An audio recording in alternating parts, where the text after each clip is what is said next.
Your father works very hard for his money, and you waste it all on records. We are here today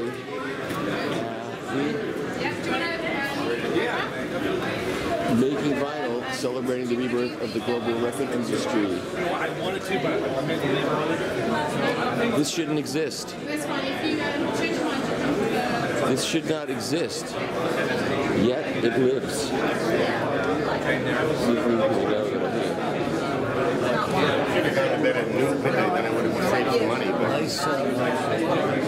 It's all old people, you see. I don't think it was really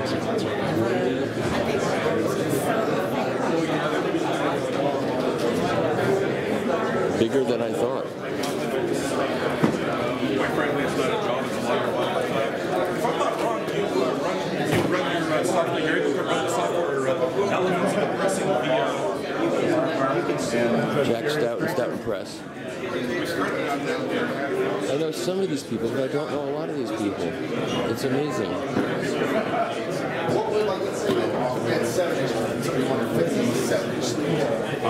Oh, 7-inch sleeves. Yeah, we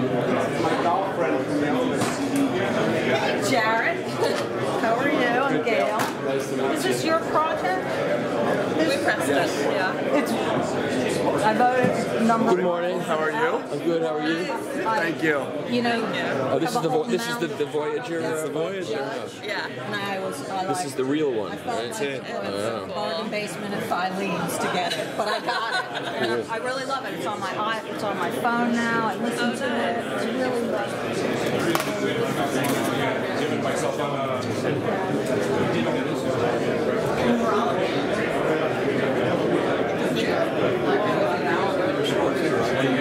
so we can tell people how it works.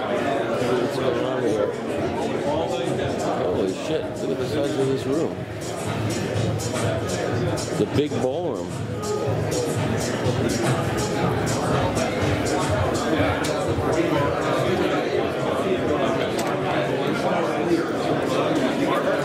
See a few people in here.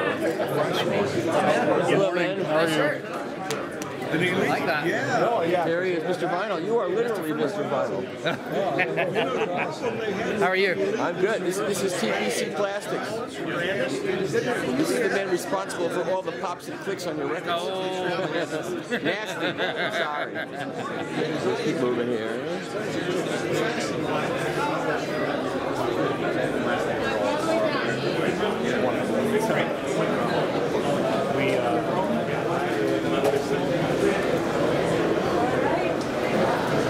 Let's look at the agenda. I'll show you the agenda.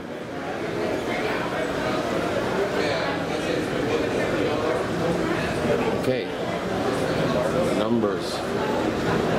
This is great. Well, there's a good one. 1120. What it takes to set up a new vinyl plant. The audiophile workflow. That's the one I'm going to be doing. And then there are awards. Get a keynote in the morning.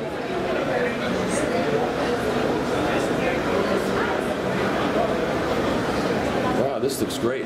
Looks really, really good. Very ambitious. Let's come together.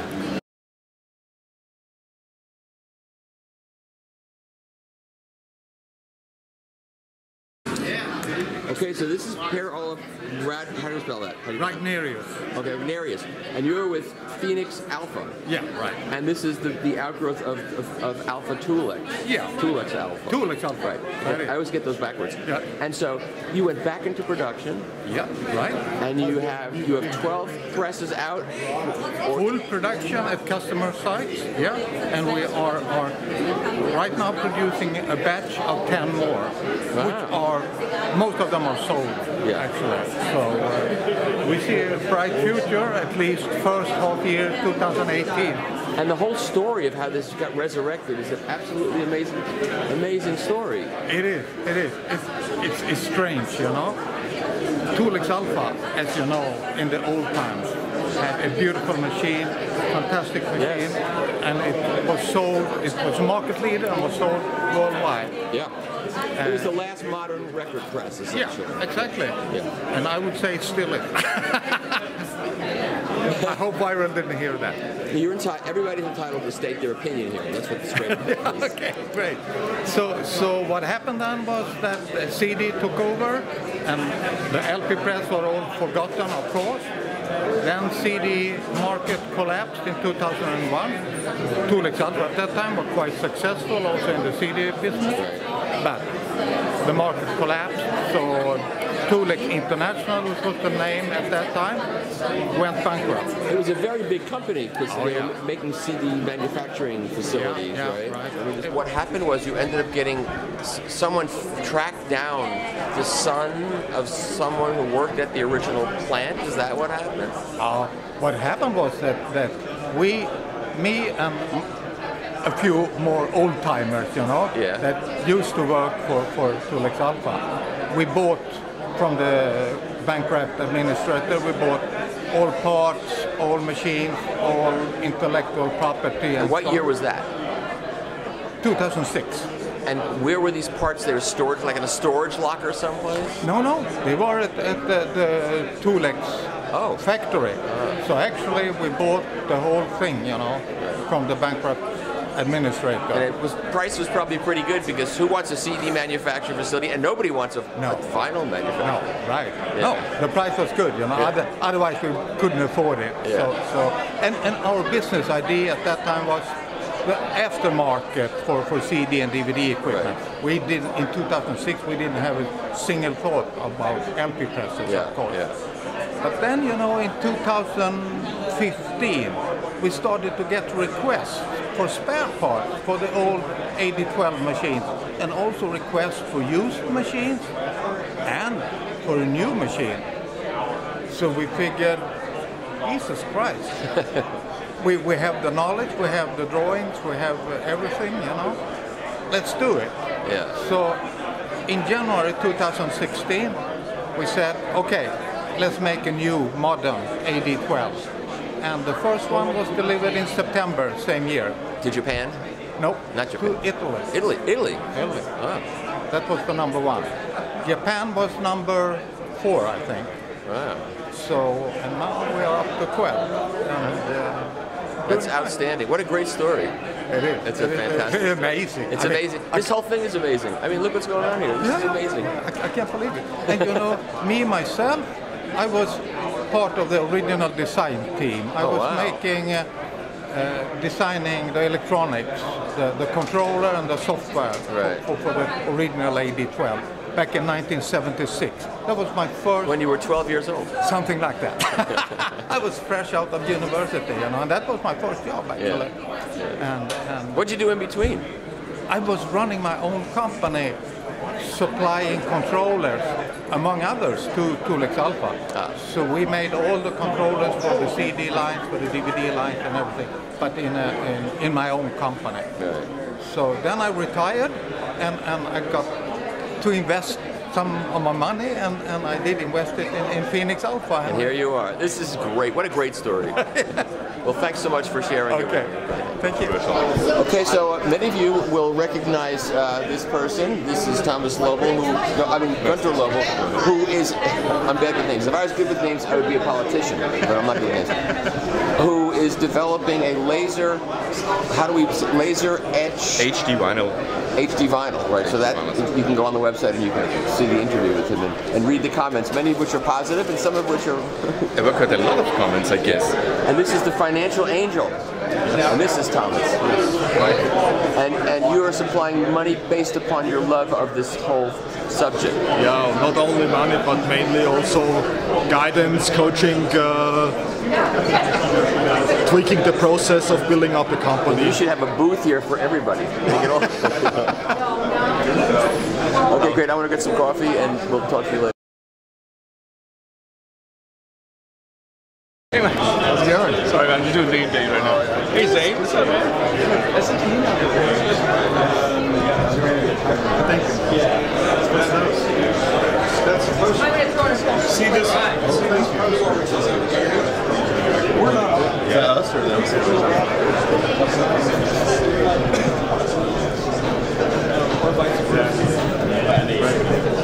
a nice crowd here. You got to do something there. That's great. Awesome.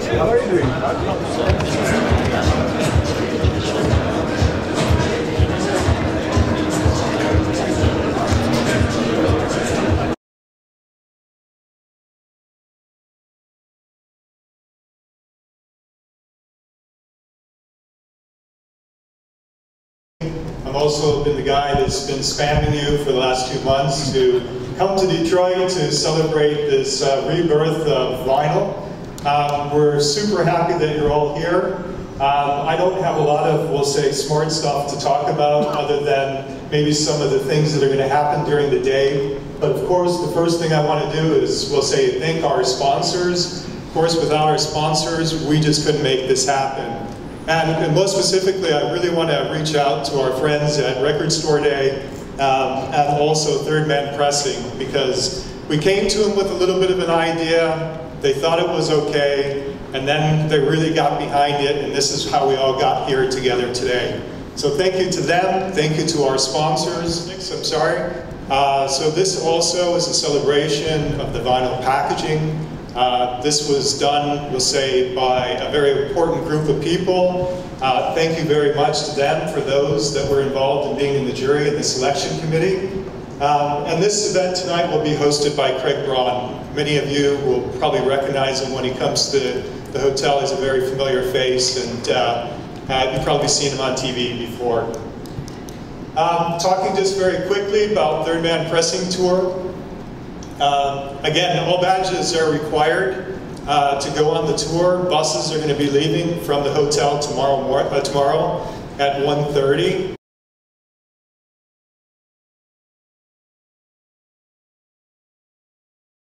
And we started Buzzangle Music, which really is the most comprehensive music measurement analytics service. We're tracking daily data across all physical and digital sales, audio, video, on-demand streaming, terrestrial airplay, and now Shazam tags as well. So we're really trying to provide this really holistic view of what's happening when it comes to consumption. We've been a sponsor of Record Store Day from really day one since the company's started. Worked very closely with Michael and all the folks at Record Store Day and all the coalitions. We have very close relationships with all of them. All the stores, as I mentioned, do report daily, and that includes all the independent music stores.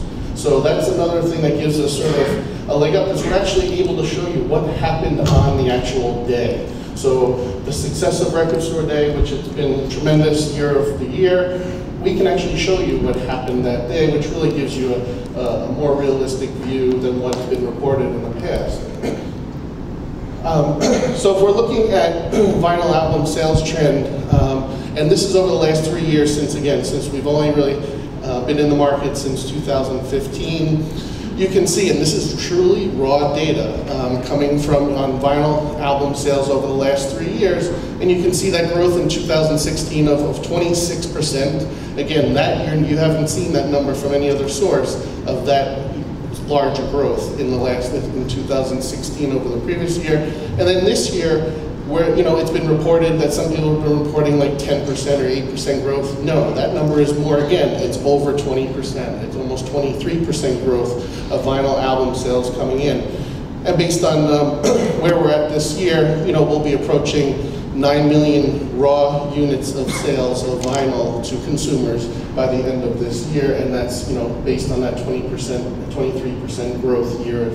Pretty significant increases year over year, and you're seeing that spread now, not just all rock titles that people are going out and buying, but that spread into other genres is really starting to happen.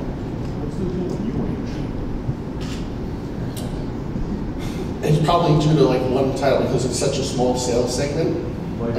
Base that one title can really, really throw that for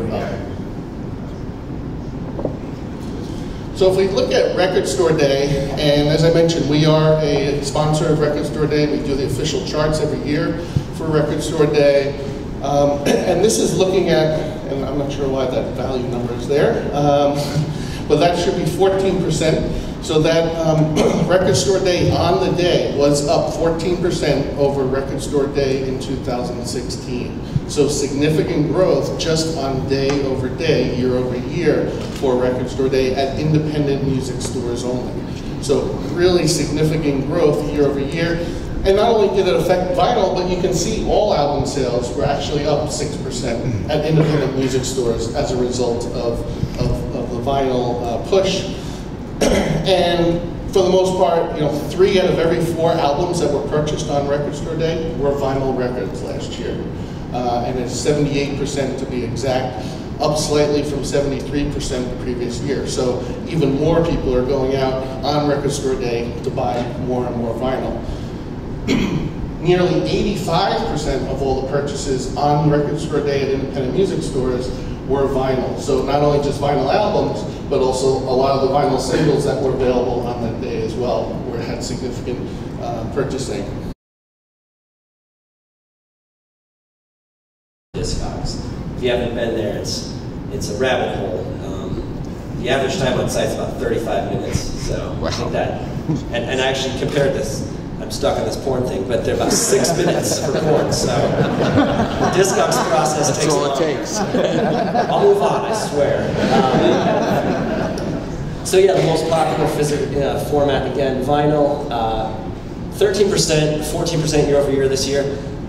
That number is probably a little bit misleading, because last year I was seeing somewhere between 25 and 30% year over year. So the baseline was enormous between 15 and 16 versus 16, 17. So we were coming off of a really strong year of growth.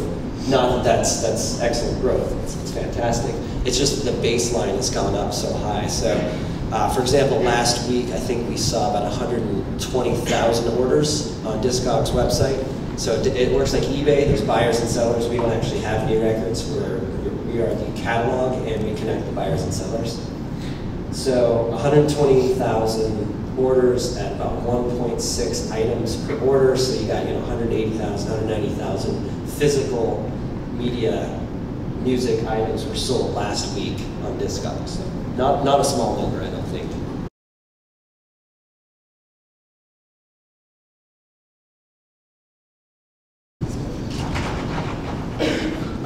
Good morning and welcome to our first panel discussion on why we never gave up on vinyl. My name is Rainbo with Third Man Pressing here in Detroit. And I'm actually a rookie to this industry, but I'm flattered and honored to moderate over this esteemed panel here. We have Don McGinnis from RTI, Steve Sheldon from Rainbow Records, Peter Runge from Optimum Media, Alban Pijot from NPO International, and Michael Sturba from GZ Media.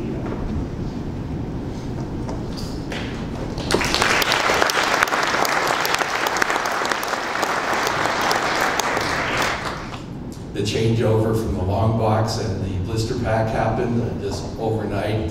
They were banned from retail, and that had to be repackaged somewhere. And we were taking truckloads of those long box and blister pack CDs into our facility when things were very, very lean in the early 90s. Making records, our pressing operation was only running about 2 or 3 days a week. I guess time's up. It's like the Academy Awards. Anyway, we pressed records 2 or 3 days a week, and we spent the rest of the time tearing apart blister packs and long boxes to repackage to send back out to retail. And that's one of the things that kept us going in the lean days. Thank you.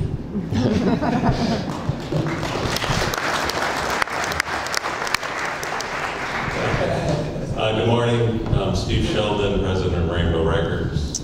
Rainbow was established in 1939, so we're going our 78th year here. I wasn't at the beginning, but close to it. I started in 71. Rainbow started in 39 making cardboard recording discs.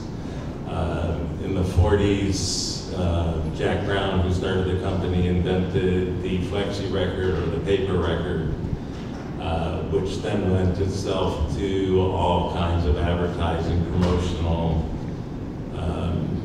Our biggest order back in the 50s was 31 million records on the back of the Wheaties box. We made all those. Then we got in the 50s, we got into conventional record pressing. When record pressing went down, we got into cassettes. When cassettes went down, we got into CDs and DVDs. And today we're enjoying the resurgence of vinyl. In 2007, we moved our plant from Santa Monica to our current location in Canova Park.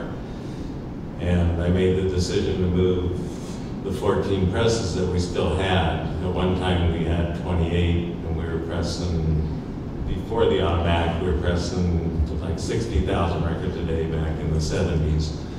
But in 2007, I made the decision to move the presses, and everybody would say, what are you, crazy? Why are you doing that? Why are you spending that kind of money? And I always felt that vinyl was going to be around much longer than CDs and every other format. Never in my wildest expectations did I expect what it is today, but I always believed in the format and thought it would be around for many years, and I believe it'll be around for a lot longer.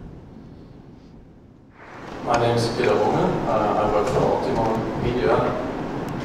That's located about 80 miles north of Berlin in Germany. My company started a bit different. Like at this one, we started making CDs in 1991 and started making vinyls in 1995 with about 5 presses.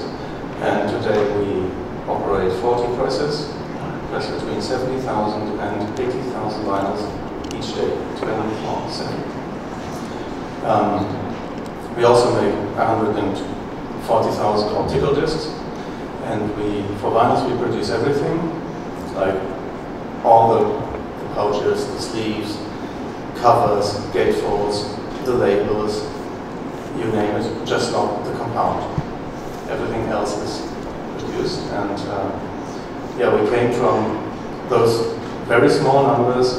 Then over the years, in the 90s, in the later 90s, in the 2000s, we produced about 4 million vinyls a year. It went down to 3 million in 2005, and then it rapidly grew to the numbers we see now, between 26 and 27 million vinyls this year.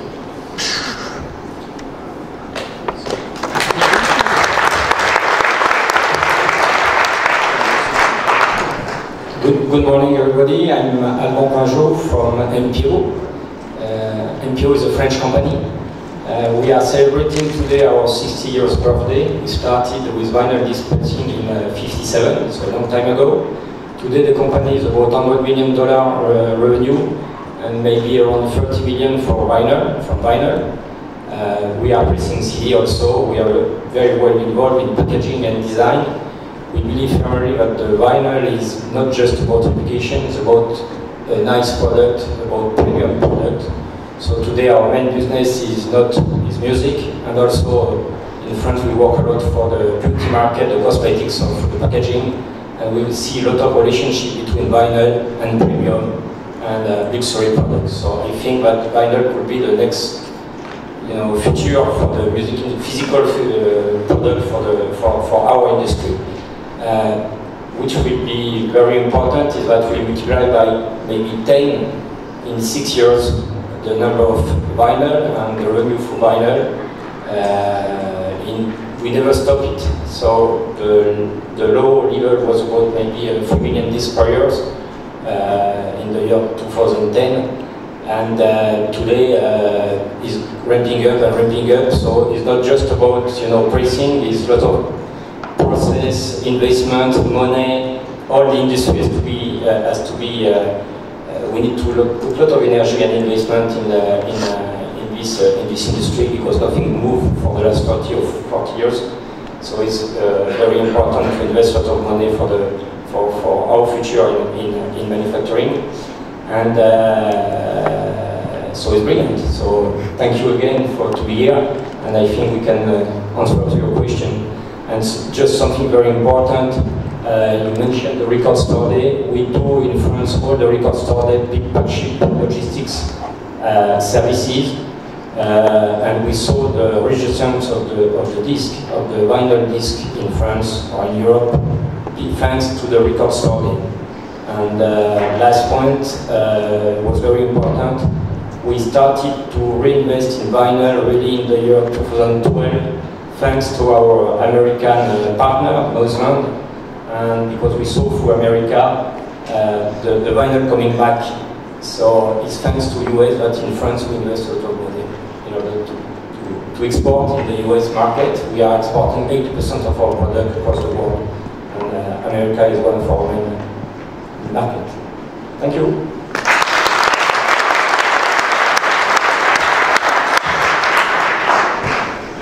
Good morning. My name is Michal Szczerba and I am from GC Media, a company located in the Czech Republic, just a doorstep from one of the most beautiful cities in Europe or world, and we are making one of the most beautiful products over there.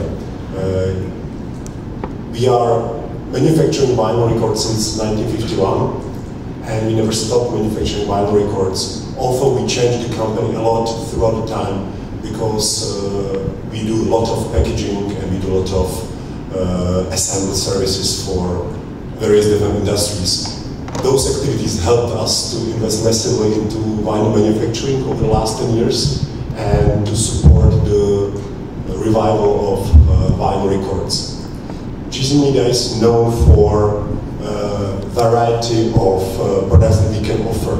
Anything from anything you can imagine as a vinyl records, color, shape, material we can make.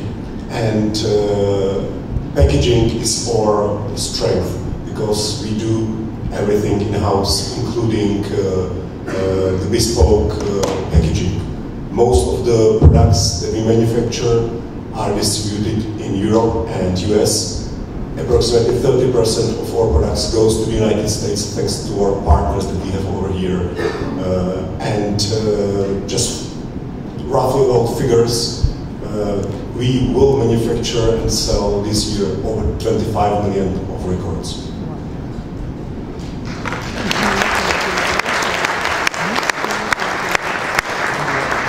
Back in the late 80s, early 90s, mid 90s, when vinyl seemed to be dying a very slow death, sometimes a rapid death, what gave you the foresight to stick with promoting vinyl and producing vinyl? When so many other companies sold and went out of business.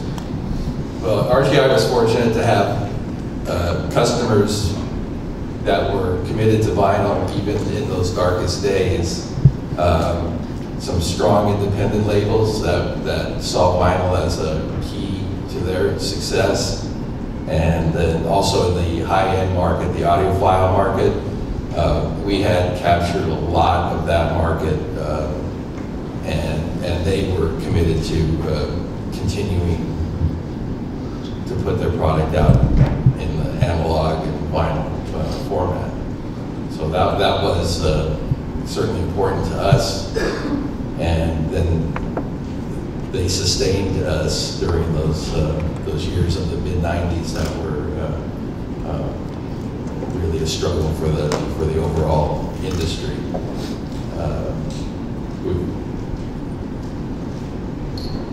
I would have to say that those were the real key elements to our survival, were the relationships we had with those labels.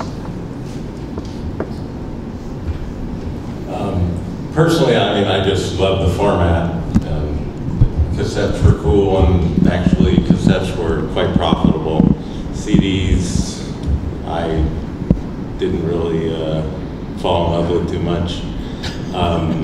And we weren't going to get rid of these record presses that it's just hard to throw away a machine. Back then, when they were new, they were $42,000, $45,000 a press. You got them sitting on the floor, you got a little bit of space, and you still got a little bit of business. And people still had a real interest in vinyl. There was still the diehards who wanted records, and then you just had the club promotions, so we were doing a lot of club work and stuff. And we just decided to hang on to 14 of our 28 automatics, wish we had the other 14 that we got rid of, but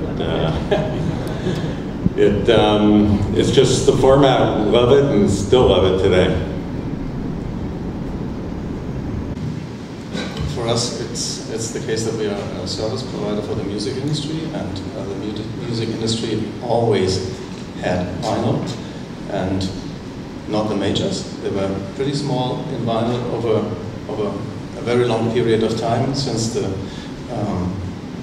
CD was on the market, and then all of a sudden, 2005, somebody told them, "Hey, there's money to make with vinyl," and then they jumped onto the train again.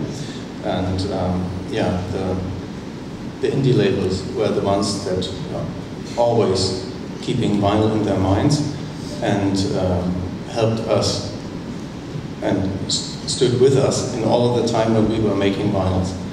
And now it's the case that 50% of the vinyls go to indie labels and 50% to majors.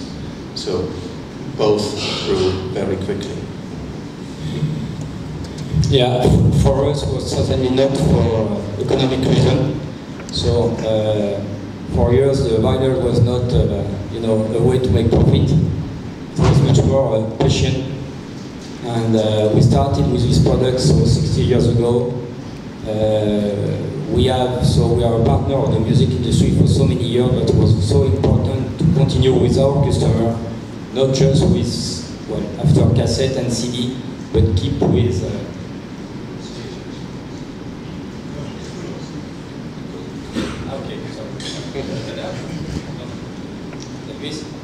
yeah, okay, sorry. Yeah. I need to go back? No. That's good.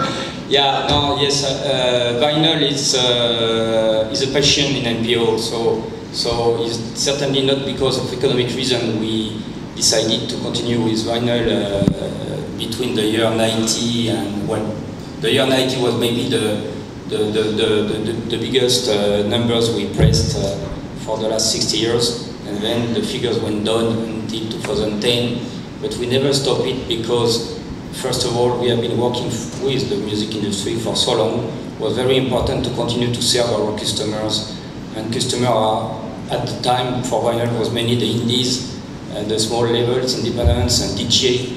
So I think the passion is everything, and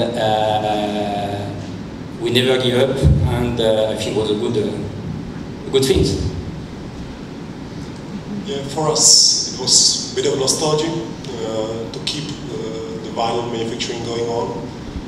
At the same time, probably as well a bit of the communism experience that our country had, not to dispose things that have some value, and on top of that it generates you profit. So since that time we decided to continue manufacturing until the activity is profitable. And surprisingly for us, we started to see consolidated demand at our factory, and for us we increased the figures since 1994. So basically the last man standing strategy was what kept us in the business. Intervention Records. Hello, Analog Brian Smith, Sterling Sound. We have all the celebs here. Camera panel. That's right. Only famous people here. I'm more famous if I stand next to you. Not here. Here on the This is very the modern age. A guy taking a camera, a shot. I know this stuff, but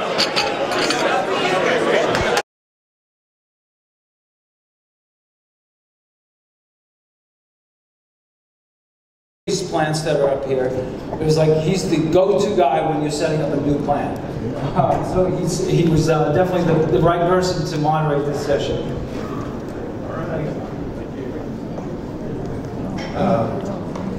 Good evening, afternoon. My name's Donnie Eastland. I've been in the record pressing industry since 1975, so a little while ago. I worked with Southern Machine and Tool. I was an installation engineer and assistant plant manager. And the time that I worked for them, we probably made, I'd say 250, 300 machines in those 5 years. The most was probably in 1979. We made 80 machines and delivered a lot of them in California, but they were distributed all over the world pretty much. One of the installations I did was with record technology. That's the only one that I know of that was in existence in the 70s, that's still in existence that I had something to do with. I did put one press in some press vinyl back in the 70s as well. They weren't some press vinyl then, they were somebody else. But you know, I'd like to say that there's a lot of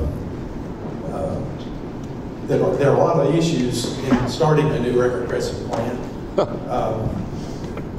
It's a very high threshold to get up and going. It takes a lot of money, it takes a lot of time and effort, a lot of dedication.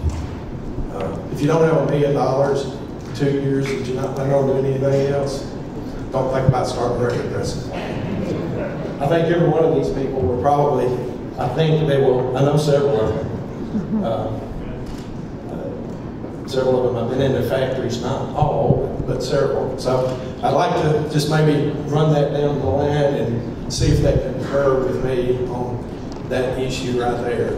What does it take to start a record pressing plant, and what are you willing to give up in your life to do that? I put a blog on Hyperbot or something like that in 2014, and I was kind of tired of hearing people say nobody's building new record pressing machines. Well, in 2003, I took 6 presses that had been dual cavity 45s at United Record Pressing and completely built all of the automation that it took to make them in the LPs, which is everything. It takes all new electrics, all of the, none of the automation is common between a dual cavity 45 and an LP. So that was in 2003 that I did that with one of the original suppliers to Southern Machine and Tools that made parts and pieces back in the 70s. So I put a blog, and I put my phone number. It's still out there. I put my phone number in it, and I've had calls from all over the world. People occasionally call, and they're like, you know, you say you can make new record pressing machines. Can you help me start a factory? I've got a barn. I want to put one in my barn and do this on the weekend. Nah, you don't want to do this. It's, you know, because a lot of people are like, well, it's just a copy machine. You know, you put it in the corner, you push a button if you want a record, and it spits it out. Not yet. So I'll go down the line. We'll start with Noble, and let him have his words. Thank you, Donnie. I know, Donnie, you haven't been to our plant yet. You're welcome to. Not been to the plant. I've been to. I haven't been to Third Man. I've been to Quality. I spent a lot of time at Memphis Record Pressing, like 2 years. Haven't been to Third Man. Sunpress Vinyl, we made the first record about a year ago, just about, in Opelika, Florida. And I haven't been in the other factory, so. Not yet, not furnace. Soon. Maybe. We'll start down the line. So I'll start a little bit about myself. I'm Noble Musa. I'm the Microforum. I'm the VP of Sales and Marketing and a partner. We're based out of Toronto, Ontario, Canada. And we actually got our start, we're a manufacturer long before vinyl. We actually got our start in floppy disks, if anybody recalls what that is. 3.5 inch and 5 1/4. So we've been around a long time. I've been with the company myself since 1995. And no, I don't think floppy disks are coming back. And from there, we moved on to CD, DVD manufacturing, and our plant currently manufactures packages, prints. We have a printing facility in-house, fully equipped print shop with bindery. So we are a one-stop shop. We also manufacture download cards. We print our own labels for the vinyl and some of the jackets, and we do a lot of the embossing and a lot of the specialty finishes as well. Such a completely different world. We were working with a small independent record label out of Oxford, Mississippi called Fat Possum Records. They were probably our largest client. We became good friends with them and close with them. 2013, they called us and said, you know, you need to open a vinyl plant. You need to start pressing vinyl records. And we were like, you gotta be kidding me. You're crazy, you can't do that. It's a step back in time. We started looking around. We found a plant that had closed around New York, EKS. We bought the whole plant, every nut, every bolt, and then we were like, okay, now what do we do? Because we didn't know anything about making vinyl records. So we started making calls, we started digging. We found this guy over here, we found Donnie Eastland, and he really was our golden ticket, Donnie, because Donnie came in and he had worked for SMT, Southern Machine and Tool, and half the machines we got were SMTs. So Donnie taught us everything that we didn't know, and really came on and just allowed us to get up and running.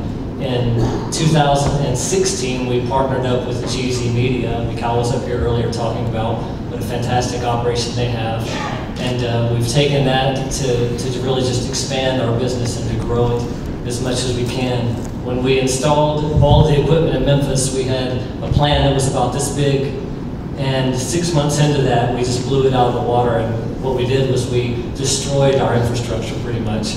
So we're on our second boiler now in 3 years, which is, you know, it's been a crazy ride, a crazy learning experience, and you really have to be crazy to make it. Patrick George, I'm the production manager for Dirt Band Pressing. I started last February. I'm completely new to pressing records, but somehow figured out how to do it. I came to this as part of the original build-out team. I was a foreman and did a lot of the design and build of the plant as far as how services were going to go in and get laid out.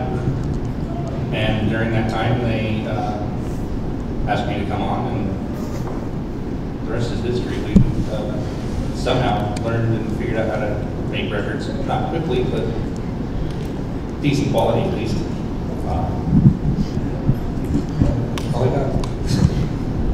Hi, my name is Daniel Schlieve. I am co-founder and as general manager of Sunpress Vinyl in Miami, Florida. I spent almost 15 years as a recording engineer and mix engineer in New York and LA and wherever the job took me. And I shifted to more business, still always in the music business. Had a music apps business. Definitely saw the transition from analog when I started in the early 90s in studios to digital, both as a recording engineer, as a consumer, and from a business perspective. But about 3 years ago, I just decided to put out a record I produced on vinyl and found out that it was quite a challenge to get records. They're expensive. It took a long time to make. Every factory I called up told me the same thing. So I made the indeed crazy decision to start my own pressing plant because the situation where I was at, looking for record pressing, was kind of similar to everybody I know who knew then and know now in the music business in New York, LA, everywhere else. So I set out on this long journey looking for presses, looking for the personnel who can run the presses. Found Donnie Eastland, one of my first calls, indeed from your blog or whatever it was. Helped me. Or it's in somebody's warehouse and they don't want to do anything with it. So it's encouraging to hear that there are new machines that are available, and really they're not that much more costly than trying to make old machines run. Up to now, like Memphis Record Pressing, Sunpress, even Furnace, you buy old machines, you spend a ton of money refurbishing them. Unless you really do take everything apart and start all over again with from the frame up. It's like buying a junkyard car and making a New York to LA trip. You know, you put a new motor in it, you get down the road a little ways, you need a transmission. You go a little ways further, you need a rear end. Then the radiator goes down. You it's one thing after the other. With old machines, then it's just the nature of the beast that's going to happen unless you can do a complete, absolute rebuild and put all new parts and pieces on it where you have wear parts. Anybody else have anything else they'd like to add, or we could open it up for questions? I just have one thing. Part of and we talked about all the steps and where things, can introduce errors, etc. We never really talked about the first step, which is in the mastering or the recording, where the sound engineers of the files. How many times you get the call and I have a 60-minute CD that I like to put on vinyl. So there's still there is a lot of knowledge to be had out there from that first step, and that would go a long way. And we deal with beginning to the shipping, so and everything in between. So just thought I'd add that missing piece there. I think it's a very good point, actually. I feel that everybody in this room, part of our mission is education. Indeed, we get the calls about, want to put 60 million on two sides. I mastered for digital, and it's, can I keep it that loud? Or not a lot of things in between. And even people who've been releasing music for many years just don't have the experience. But I find it extremely important, and definitely kind of like part of our mission, I think everybody else here, to educate the client. It will help them, and it will help the industry. Or they have the experience and they're coming from the digital side, right, and trying to go into it's just two different worlds. So are there new pressing plants? Are people actually doing this? Yes, they are. So here is the person who is actually doing it. Karen Kelleher, and you are opening a record pressing plant. Yes, in Austin, Texas. And how long have you been in planning for this? We incorporated in April. The idea had come about while I was managing bands, seeing just how long the turnaround times were, but especially for artists that suddenly had a hit or a tour opportunity pop up and can get vinyl produced. So been tinkering with the idea for some time, but really at work since April. So once the idea happens, you need to find a place to do it, and you need to have financing. So you go to your local bank and say, hey, I want to open a pressing plant? It actually literally happened that way. I walked into Wells Fargo. Wells Fargo is a big financer of SBA financing loans for manufacturing.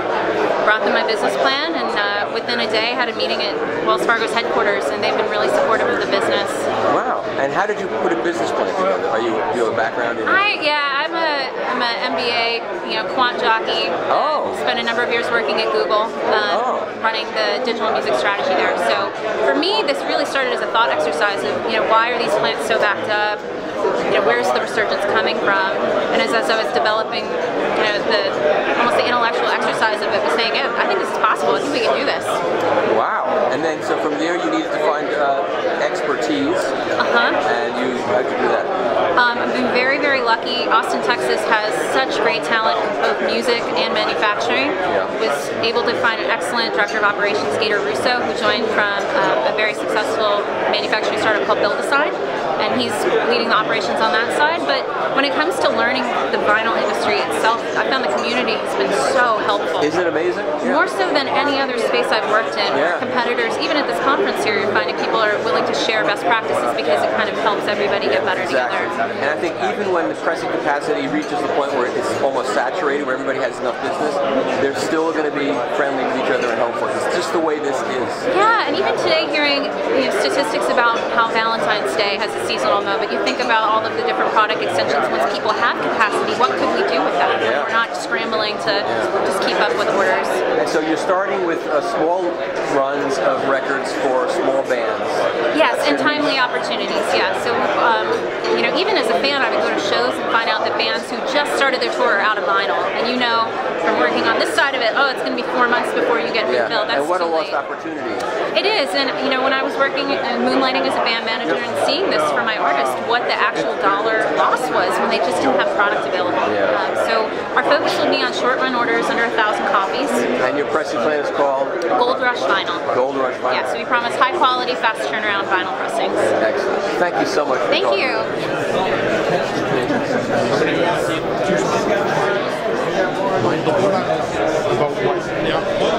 He doesn't have bad.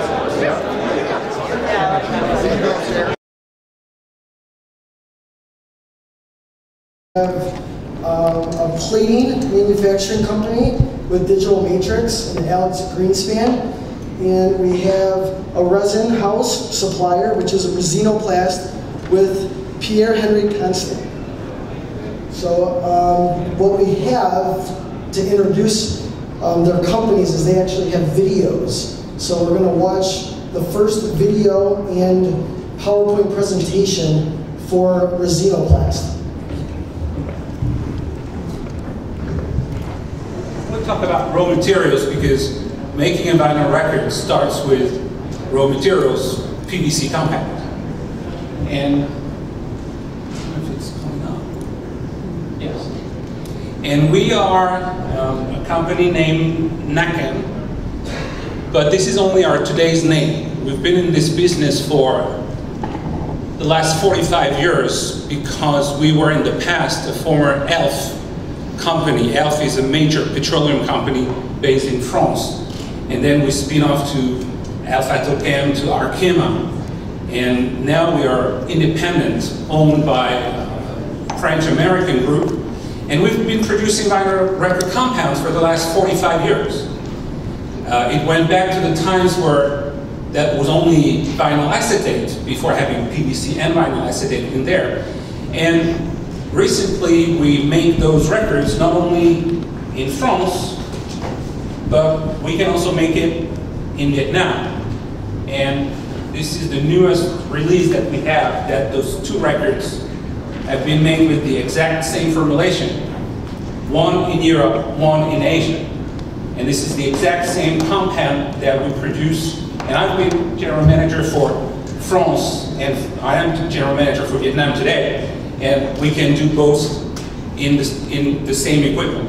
And for those of you who don't know how we make a vinyl record compound, well, it starts by some kind of innovation and a lot of equipment that maybe you're not familiar with. Well, first of all, we do the formulations. And the formulations are made in-house by our people. We do the colors, we do the stabilization. Stabilization is very important, and I'll get to talk about it later. And we produce these pellets that then you put into your extruders and you make different colors and different shapes and different effects, and we'll talk about it later.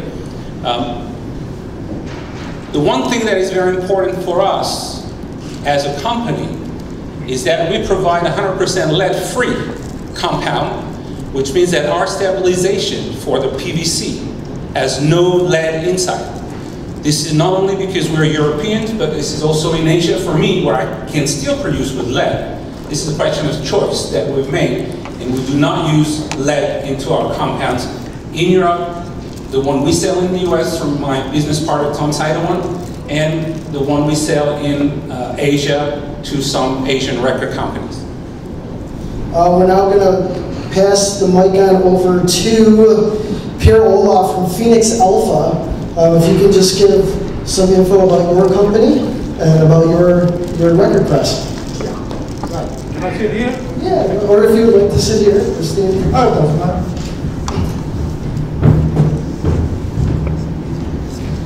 Hello everyone, I hope you had a nice lunch. My name is Per-Olof Ragmerius, and I'm co-owner of Phoenix Alpha, Stockholm, Sweden.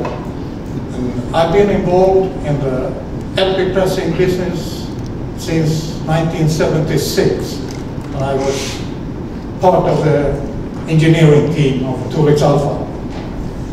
In my presentation today, I will tell you a little about our new company, Phoenix Alpha, the history behind it, and also, of course, a little about our new machine, the famous AD12, which was just recently reborn. In the early 1970s, there were two companies in Stockholm, one called Turex, which was an engineering firm, and the other Alpha, which was a machine manufacturing company owned by the Ericsson Group, the telephone company, Ericsson. Turex bought the Alpha machine company, and Alpha at that time was producing a manual LP press. And there are still some of those around produced even today. But the engineers of Dulex realized that a manual press is not the way for the future. So being clever enough to design a fully automatic machine, that's what they set up to do. And in 1974-75, the first machine of the AD12 were sold to customers. AD stands for A for alpha, D for delta, which is due to the triangular mainframe with the three-pillar design that is typical for the Turex Alpha machine. And 12, of course, or 12-inch. And it was sold to customers 74, 75, had some success, good reviews, but there was a big but. The complaint was about the controller. The controller was a relay-based controller hooked up with a mess of wires causing all kind of problems. So it didn't work out that good, actually. In 1977, RCA of Indianapolis in the US were building a brand new pressing plant. And they decided they wanted Turex Alpha AD12 machines for this new plant. The plant was made up for 49 machines standing in a matrix, 7x7, but they had a big demand, request. And that was that Turex had to come up with a new controller, a modern electronic microprocessor-based controller. And remember, this was back in '76, so the technology was not that mature, actually. But it was at this point I come into the picture. I was fresh out of university at that time. I had some microprocessor experience since I've been working with a semiconductor company in Silicon Valley a couple of years earlier. So I got the task to design the new controller, hardware and software. And in early 1977, we introduced the new controller, demonstrated it for RCA, and they were quite happy. So the deal went through. They bought all those new machines and started production of the AD12. Of course, in a more modernized form, I would say. The basic design is the same. The delta frame, the pressing cylinder, the three-pillar design, the mold, everything that is touching the record is the same. What is modernized is stuff like the controller, sensors, pneumatic valves, hydraulic parts, except for the main cylinder. And the controller, of course, is a new modern design, and it's got closed-loop feedback for pressure and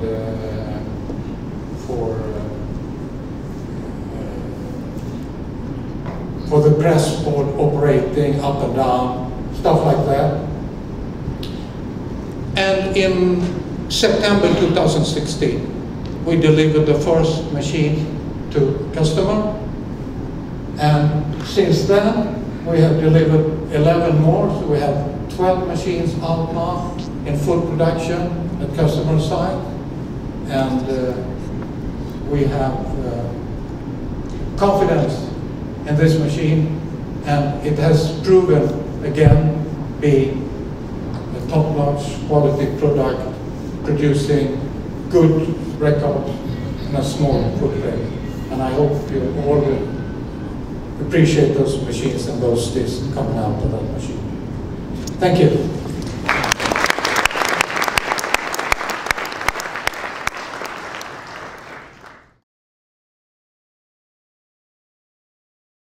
We started Viral about 3 years ago, and we started with a prototype that we built in about 4 months, and ever since then our press has been improving more and more and more with every day that goes by. So I don't like to talk about ourselves too much. I like our customers to do the talking for us. So Dave, if you would roll the video, that'd be great. Thank you.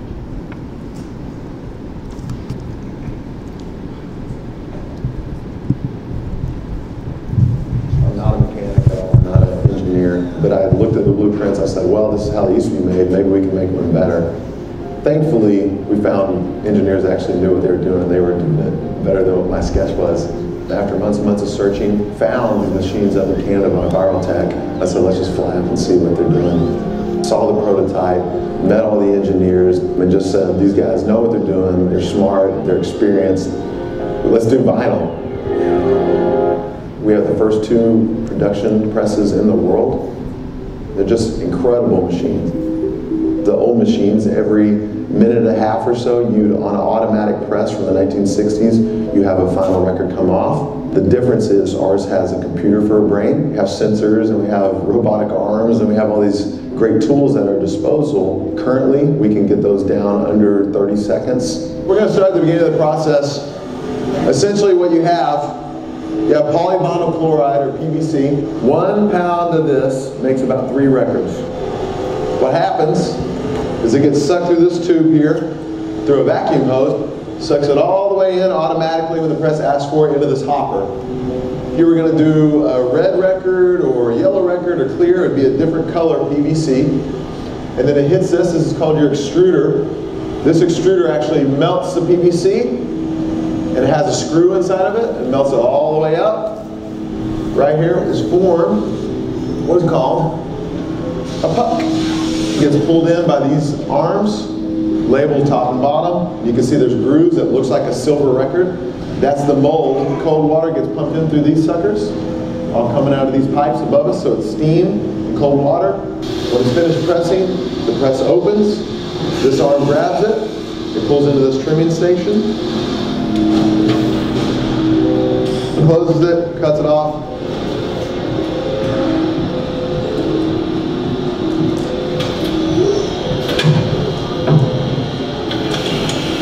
Drops it right here onto the spindle, and you have a finished record.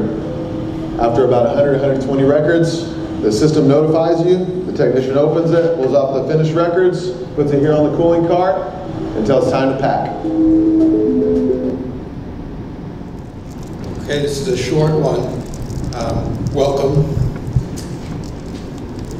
Okay. Yeah, I started with stamper making in the mid-'80s when CDs were becoming the big thing, and I saw at that time that they were starting to mothball this equipment for making vinyl records. I saw that even back then, the people who knew about making vinyl records were old-timers, and that this was fading fast. So the next years were really spent focused on CD stamper making, but I did come to learn that that process was borrowed from the vinyl record stamper making process, and so years later that's coming in handy. I found a digital matrix in 1995. It was a merger between my company and Audio Matrix, which had been a player in the vinyl record stamper making business. So, let's see. Okay, here's a timeline that I described going back to 75 or so, when CDs were still only a dream. CD, DVD, the growth there was so tremendous that it was all consuming, and we really didn't spend much time thinking about vinyl record. In the center you see what one of our typical electroplating machines looked like for a 4-cell machine for CD. And you might notice that it was able to be smaller than the vinyl records, which were 12-inch and required a larger cell. So finally here in 2015, we have a new machine, which is newly designed, but let me go back, based on a lot of the modern technology, as was mentioned, new microcontrollers, sensors, so we were able to apply a lot of that, but basically the cell had to be bigger, and yes, some bells and whistles have been removed, but process is virtually the same. Okay, these are the steps which are generally encompassed by the plating process.